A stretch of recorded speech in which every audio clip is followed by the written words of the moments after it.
मातृभूमि न्यूज, मातृभूमि की आवाज, मातृभूमि के लिए। આજે જામનગર જિલ્લામાં યોજાશે મોક ડ્રીલ। જામનગરમાં વિવિધ વિસ્તારમાં 4 વાગે સાયરન વગાડવામાં આવશે। રાત્રે 8 વાગે બ્લેક આઉટનું પાલન કરવામાં આવશે।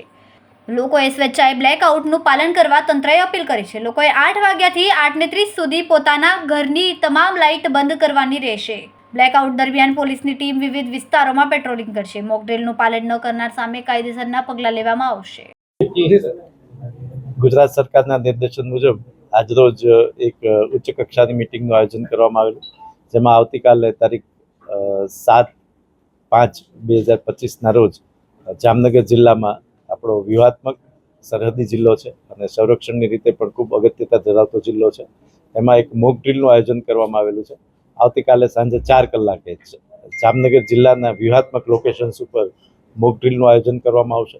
સાંજે 4 કલાકે એક સાયરન વાગશે, ત્યારબાદ મોક ડ્રીલનું આયોજન કરવામાં આવશે અને ત્યારબાદ રાત્રે 8 કલાકે તમામ નગરજનોને, સમગ્ર જામનગર જિલ્લાના નગરજનોને બ્લેકઆઉટ કરવા માટેની પણ અપીલ કરવામાં આવે છે। રાત્રે 8 કલાકથી રાત્રે 8 કલાક અને 30 મિનિટ સુધી, એટલે કે કુલ 30 મિનિટના સમયગાળા માટે તમામ નગરજનોને પોતાના રહેઠાણ, પોતાના ઔદ્યોગિક અને પોતાના વાણિજ્યના ક્ષેત્રોમાં લાઇટનો ઉપયોગ ન કરવા માટે જણાવવામાં આવે છે। આ સમયગાળા દરમિયાન તમામ હોસ્પિટલો અને તમામ જે આયુર્વેદને લગતા અને મેડિકલને લગતા તમામ હોસ્પિટલો પોતાનું કામકાજ ચાલુ રાખશે। જે રીતે આપણે કમિશનર સાહેબ અને કલેક્ટર સાહેબ દ્વારા બધી જાણકારી આપણી સાથે શેર કરવામાં આવી છે। પોલીસ તરફથી દરેક જગ્યા અલગ અલગ ટીમ પણ બનાવેલી છે અને જે દરેક ટીમ છે એ એસઓપી મુજબ કામ કરશે અને આને અલાવા જે રાત્રિમાં જે બ્લેકઆઉટનો સમય હશે આમે પણ દરેક પોલીસ સ્ટેશન વાઇઝ અલગ અલગ ટીમ બનાવેલી છે જે લોકોને જાગૃત કરશે કે આપણે લાઇટ અને બધી બંધ કરવાની છે। આને સાથે સાથે અમે લોકો અલગ અલગ જગ્યાએ ડ્રોન માધ્યમથી અને બીજા પણ ટેકનિકલ રૂપથી અમે અલગ અલગ જગ્યાએ જોવાના છીએ કે કોઈ પણ જગ્યા આપણી જે એસઓપી છે આનો ભંગ તો નથી થઈ રહ્યો છે। આ હિસાબથી બધી જે અત્યારે મિટિંગમાં જે ચર્ચા થઈ છે અને બીજી જે એસઓપી છે આ એસઓપી અનુસાર આગળની કાર્યવાહી બધી થશે અને અલગ અલગ જે ટીમ છે એ સરસ રીતે કામગીરી કરશે। કેટલાક પ્રશ્નો છે મને કલેક્ટર સાહેબ આપી છે।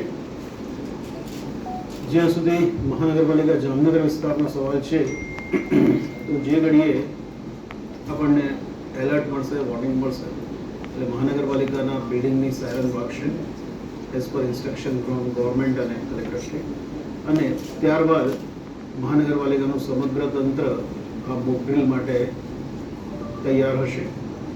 આ તબક્કે ખાસ એટલું છે કે જેવી સાયરન વાગે એટલે બિનજરૂરી લોકોને વિનંતી છે કે ટોળા ન કરે અને જે પણ જગ્યાએ મોક ડ્રીલ થવાની હોય ત્યાં આગળ અનનેસેસરીલી ભીડ ન ક્રિએટ કરવામાં આવે અને ખોટી ભીડ એકઠી ન થાય। અને આવતીકાલે સાંજના રાતના જે બ્લેકઆઉટની વાત છે એ બ્લેકઆઉટ માટે પણ આપણે વિવિધ માધ્યમથી લોકોને અપીલ કરવાના છીએ કે પોતાના ઘરની લાઇટો બંધ રાખે, પણ એટલાથી સંતોષ ના મળતા પોતાનું જે બિઝનેસનું સ્થળ હોય કે પછી ઓફિસ હોય, શોરૂમ હોય, થિયેટર હોય કે કોઈ પણ કોમર્શિયલ ઓર્ગેનાઇઝેશન હોય કે પછી જે હોર્ડિંગ્સ પોતે નાખ્યા હોય એની ઉપર પણ એ લોકો લાઇટને ફ્લેટ લાઇટ્સનો ઉપયોગ કરતા હોય છે એ પણ બંધ રાખે। એ જ રીતે કોઈ જગ્યાએ જે બોક્સ ક્રિકેટની રમત રમાય છે એ બોક્સ ક્રિકેટની રમતની પણ મોટી ફ્લડ લાઇટો હોય છે એ પણ ધ્યાન આકર્ષિત કરે એવી હોય છે।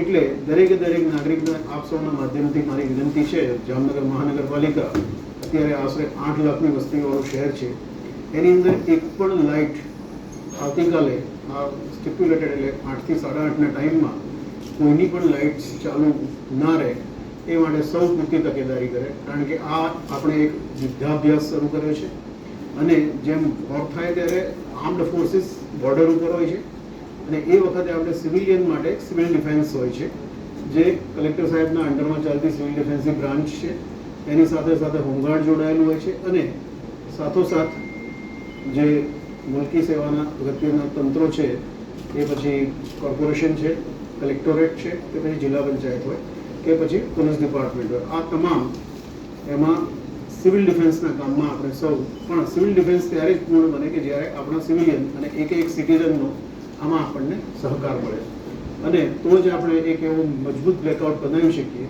કે જેથી કોઈ કાલે ઉઠીને જ્યારે પણ યુદ્ધ થાય રિયલમાં, તો એ વખતે આપણે પૂરેપૂરા પ્રિપેર્ડ હોઈએ. ખૂબ જ ટૂંકા સમયમાં માતૃભૂમિ ન્યૂઝ OTT પ્લેટફોર્મ અને મેગા સિટીમાં કેબલ નેટવર્ક સાથે જોડાઈ જશે. તો જોતા રહો માતૃભૂમિ ન્યૂઝ.